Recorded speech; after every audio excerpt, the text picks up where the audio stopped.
माझे नाव कनक नीलम भुजबळ. मी इयत्ता 6वी मध्ये न्यू इंग्लिश स्कूल कसार या शाळेमध्ये शिकत आहे.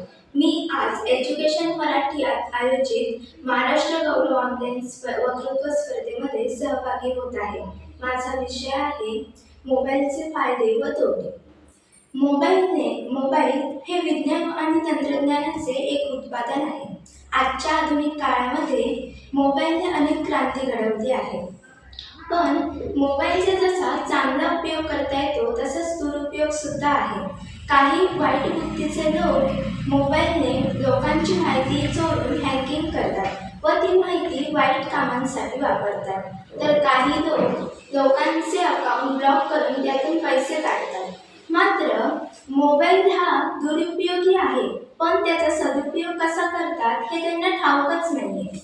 आजच्या काळामध्ये पैशांची देवाणघेवाण, दूर असलेले नातेवाईक किंवा व्यवहारिक लोक या मोबाईलने संपर्क करतात.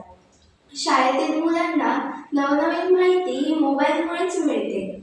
आज तर मोबाईलने डिजिटल क्रांती सुद्धा घडवली आहे. शाळेमध्ये डिजिटल शिक्षणही दिले जाते.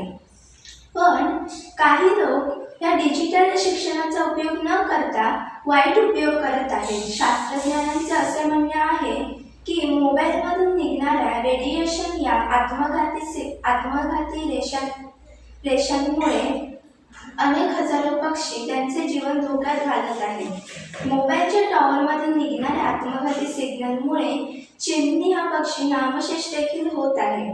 आज मोठ्या प्रमाणावरती ऑनलाईन शॉपिंग होत आहे. मित्रा तसेच मंत्रा, फ्लिपकार्ट, ॲमेझॉन, मिशो या ॲप्सवरून खूप ऑनलाईन शॉपिंग्स होत आहे. ते कशामुळे शक्य आहे? मोबाईलमुळेच ना. पण काही लोक मोबाईलचा दुरुपयोग करतात. ती लोकांविषयी नको असलेल्या माहिती जमा करून त्यांना त्रास देतात. पण आपण मोबाईलचा गरजेपुरता वापर करणं हे आपलं कर्तव्यच आहे. आज लहानांपासून मोठ्यांपर्यंत एक व्यसन जडलं आहे, ते म्हणजे मोबाईलचा अतिरेक वापर.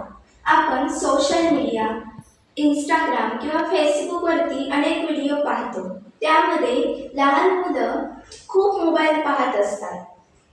त्यामुळे शॉर्ट व्हिडिओज, गेम्स हे जास्त चालले आहेत.